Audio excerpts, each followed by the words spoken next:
नमस्कार दोस्तों, जय माँ काली, हर हर महादेव। कैसे हो आप सभी? आशा करती हूँ आप सभी अच्छे होंगे, खुश होंगे और स्वस्थ होंगे।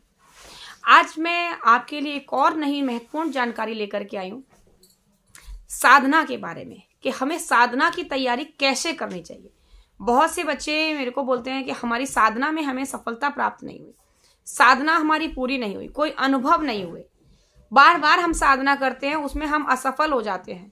तो उसका क्या कारण होता है, वही मैं यहाँ पर आज आपको बताने वाली हूँ। तो वीडियो को अंत तक पूरा देखिए, स्किप बिल्कुल भी ना करें, क्योंकि एक एक पॉइंट यहाँ पर आज आपके लिए बहुत ही महत्वपूर्ण है। और साथ ही अगर चैनल पर पहली बार आए हैं तो चैनल को सब्सक्राइब करके बेल आइकन को दबा देना, ताकि ऐसी ही और अनेकों वीडियो का नोटिफिकेशन आपके पास में सबसे पहले पहुंच सके और कोई भी महत्वपूर्ण जानकारी से आप वंचित ना रह पाए। तो शुरू करते हैं आज का वीडियो। देखिए, साधना में जाने से पहले सबसे पहले आपको क्या करना होता है। जैसे आपने साधना आज से शुरू करनी है तो उससे एक हफ्ते पहले, जैसे आप शनिवार से साधना शुरू करे हैं तो उससे पहले शनिवार से ही आपको साधना की तैयारी करनी होती है। उससे पहले ही आप जो है साधना के रूल में आ जाएंगे, तभी आपकी साधना सफल होती है। जैसे ब्रह्मचर्य का पालन, आपको एक हफ्ते पहले से ब्रह्मचर्य का पालन शुरू कर देना है, ठीक है। और साधना की तैयारी, मंत्र जाप जैसे साधना में करते हैं उसी प्रकार से सेम वही क्रियाएं आपको साधना का संकल्प लेने से एक हफ्ते पहले से वही सारी तैयारी क्रियाएं करनी होती है। जैसे कि एग्जाम देने जाते हैं तो उसकी हम तैयारी पहले से करते हैं, तो वही जो है हमको तैयारी पहले से करके रखनी होती है। तो उसी प्रकार से साधना से 10 दिन पहले कम से कम हमको अपनी तैयारी करनी है, साधना मार्ग में चले जाना। दूसरी, मंत्र को अच्छी तरह से आप याद कर लें, मंत्र को पूरी तरीके से रट लें, क्योंकि साधना में हम अटक अटक कर जब मंत्र पढ़ते हैं तो वो हमारा मंत्र जो है खंडित माना जाता है। उससे हमें पूर्ण क्या, ये मान लीजिए 0 भी फल की प्राप्ति नहीं होती है। मंत्र को कभी देखकर नहीं पढ़ना चाहिए। साधना में हमको अटक अटक कर मंत्र नहीं बोलना है। तो उससे पहले आप मंत्र को कंठस्थ कर लें अच्छी तरीके से, कि आप मंत्र को बिना भूले, कहीं बिना अटके पूरी तरीके से मंत्र जो है लगातार बोल पाए। अगला, आप साधना करने से पहले अपनी पूर्ण सामग्री, घी, तेल, सामग्री, फूल, पुष्प, फल, नैवेद्य, ये सारी चीजों की तैयारी एकत्रित करके रख लीजिए, ताकि आपको साधना के बीच में से उठना ना पड़े। क्योंकि अगर आप साधना करने एक बार अपने स्थान पर बैठ गए तो वहां से आपको बार बार नहीं उठना।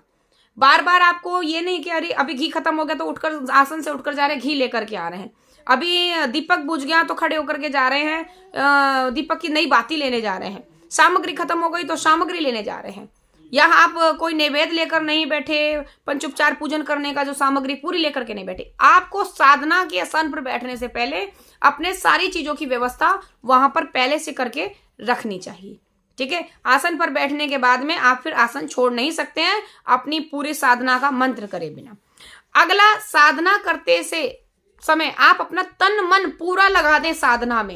ये नहीं है कि उस समय आपके मन में कुछ चल रहा है, मंत्र जाप यहाँ कर रहे हैं, विचार आपके कहीं पड़े हैं, विचारों में कुछ और चल रहा है, मन में जो है मंत्र चल रहा है और विचारों में कुछ और चल रहा है।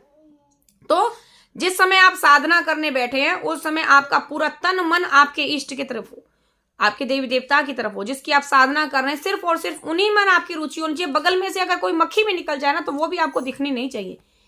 पूरा ध्यान आपका जो है साधना में केंद्रित होना चाहिए। जो आपने चौकी लगाई है सामने साधना के लिए, वहां पर आप साधना में बैठे पूरी तरीके से अपना ध्यान एकत्रित करके, क्योंकि अगर आपका ध्यान कहीं भटका तो ये समझ लीजिए वो आपकी साधना बेकार है, उसका आपको कोई फल नहीं मिलेगा। अगली चीज, साधना कभी जल्दबाजी में ना करें, क्योंकि जल्दबाजी कहते हैं ना, जल्दी शैतान का घर होती है ना। जो जल्दबाजी में करा हुआ काम हमेशा बिगड़ता है। वही काम अगर आप धीरे धीरे करें तो उसमें आपको सफलता मिल जाएगी। जल्दबाजी में, हड़बड़ी में करा हुआ काम हमेशा निसफल होता है और उसमें कोई ना कोई गलती हमसे जरूर हो जाती है। तो हड़बड़ी में कभी साधना ना करें। आप साधना करें तो पूरी निष्ठा से, पूरे ध्यान से और आराम से, बिल्कुल कतई भी जल्दबाजी ना करें। अगली चीजें, साधना करते समय आप घर गृहस्थी की बातें घर गृहस्थी में छोड़ दें। ये नहीं कि मंत्र जाप कर रहे हैं और घर में और दिमाग में घर की कलेश चल रही है, घर का कोई विवाद सामने आ गया वो चल रहा है, या साधना पर आप क्रोध निकाल रहे हैं, या साधना में आप सफल नहीं हो रहे तो उसका जो है गुस्सा जो है अपने देवी देवता पर निकाल रहे हैं, उनको उल्टा सीधा बोल रहे हैं अगर साधना में सफल नहीं हो तो कभी भी आपकी साधना सफल नहीं हो सकती। किसी भी हाल में कोई कितना ही बड़ा आपका गुरु क्यों ना बन जाए, वो आपकी साधना को सफल नहीं करवा सकता। घर गृहस्थी को जो है वो घर गृहस्थी में छोड़ दीजिए। आप अपनी साधना में सिर्फ और सिर्फ अपनी साधना में ही ध्यान रखें। साधना के अलावा कहीं भी आपका ध्यान नहीं जाना चाहिए। कोई भी गंदे विचार, किसी के प्रति कोई भी गलत प्रकार का व्यवहार आपके विचारों में नहीं आना चाहिए। मंत्र जाप करते समय जो आप कई बार बहुत से बच्चों के साथ ऐसा होता है, मंत्र जाप कर रहे हैं और घर में घर गृहस्थी से जुड़ी, कारोबार से जुड़ी कोई ना कोई समस्या हमारे घर के सामने हमारे पास में आई जाती है। वो नहीं करना। आपको सिर्फ और सिर्फ अपनी साधना में ही ध्यान देना है। साधना करते समय, मंत्र जाप करते समय पूरी तरीके से ध्यान जो है हमारा वहीं पर होना चाहिए, एक जगह केंद्रित होना चाहिए। इसके अलावा कहीं भी नहीं होना चाहिए। तभी जो है हमारी साधना सफल होती है। और जब भी आप साधना करने बैठें तो गुरु का महत्व सबसे पहले समझ लीजिए कि गुरु का महत्व सबसे बड़ा होता है साधना में। बिना गुरु के ज्ञान के आप कोई भी साधना में सफलता प्राप्त नहीं कर सकते। गुरु ही हमको हर चीज समझाते हैं। मैंने बहुत बार बोला है कि अगर साधना में सफल होना है तो गुरु के बताए हुए दिनेश पर ही चलिए। कि आपको लग रहा है भाई गुरु ने ज्ञान बताया और आपके पास अपना कोई ज्ञान है तो आप अपना ज्ञान उसमें बीच में अड़ा दें, नहीं सफलता प्राप्त होगी। अगर गुरु ने कह दिया कि यहाँ पर आग लगानी है पत्थर से, तो पत्थर से ही आग, वो साधना आपकी सफल होगी। आपने कहा अरे आग ही तो लगानी है, गुरु ने कहा पत्थर से, मैं तो माचिस से लगा लेता हूं, तो साधना नहीं सफल होगी। अगर गुरु ने कहा है कि ये जो आपकी साधना सफल होगी ये पत्थर से चिंगारी के निकलने से ही सफल होगी, तो उसी से होगी। क्योंकि गुरु का ज्ञान सर आंखों पर होना चाहिए और गुरु की बात एक साधक के लिए, एक शिष्य के लिए पत्थर की लकीर होनी चाहिए। गुरु ने लकीर खींच दी कि आपको ये लकीर पार करके नहीं आगे बढ़ना, तो चाहे कुछ भी हो जाए, पहाड़ गिर जाए, आप पहाड़ पर चढ़कर उस लकीर को पार करें, लेकिन गुरु की बात का उल्लंघन कभी ना करें। क्योंकि गुरु बिन भव निधि तरई, ना कोई जो विरची शंकर चामा कोई। क्योंकि गुरु के बिना कहीं भी आप कुछ नहीं ले सकते। और अगर आपके सर पर गुरु का हाथ है तो बिना किसी सकुचना के आप कहीं भी हाथ डाल दें, क्योंकि आपको पता है आपके सर पर गुरु का हाथ है। गुरु आपको बचा लेंगे हर जगह से, गुरु आपको हर मार्ग पर चला देंगे। तो गुरु के बिना कभी कोई साधना सफल नहीं होती। मन में छल कपट विचार अगर किसी के आए तो कभी कोई साधना सफल नहीं होती। कोई सिद्धि में आपको कामयाबी नहीं मिलेगी, हर तरफ से निराशा मिलेगी। और दूसरा, पूरा ध्यान जो है तन मन लगा दीजिए अपनी साधना में, अपने गुरु के लिए, अपने इष्ट के लिए सारी। और जिस समय आप जिस देवी देवता की साधना लेकर के बैठे ना, तो ये मत समझना कि ये देव हैं, ये मत समझना ये देवी हैं, ये समझिए ये मेरे गुरु हैं और मेरे को इनकी इस पूजा में सफल होना ही होना है हर हाल में। अगर कामयाबी चाहिए तो गुरु की सेवा में सफलता होनी ही होनी चाहिए। क्योंकि गुरु का निंदा करने वाला शिष्य कभी कितने ही गुरु बदल लें सफल नहीं होते।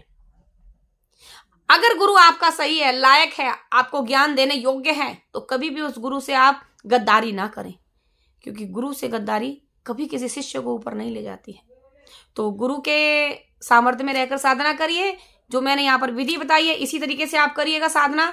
और साधना मार्ग में घुसने से 10 दिन पहले से ये सोच लीजिए कि हम साधना मार्ग में ही है। घर गृहस्थी का पूरी तरीके से उस समय आप जो है त्याग कर करके आगे बढ़िए, तभी आप साधना में सफलता प्राप्त कर पाएंगे। और अगर मेरी इस वीडियो से अगर कोई आपको अच्छा ज्ञान मिला है, कुछ समझ में आया है, तो मेरी वीडियो को लाइक कर दीजिए, चैनल को सब्सक्राइब कर लीजिए, साथ ही बेल आइकन को दबा दीजिए ताकि ऐसी ही और भी वीडियो का नोटिफिकेशन आपको पहुंच सके। क्योंकि ऐसी ही वीडियो के माध्यम से, इसी चैनल के माध्यम से मैं आपको हर प्रकार की ज्ञान देती हूँ, सीधी साधनाओं से जुड़ी, आध्यात्म मार्ग में आगे जाने के बारे में, और आपके घर गृहस्थी के और जीवन से जुड़ी हर प्रकार की छोटी से छोटी समस्याओं के समाधान और छोटे छोटे उपायों के साथ इसी चैनल पर मैं वीडियो बताती हूँ। तो ऐसी वीडियो के लिए चैनल को सब्सक्राइब, लाइक, कमेंट, शेयर कर दीजिए।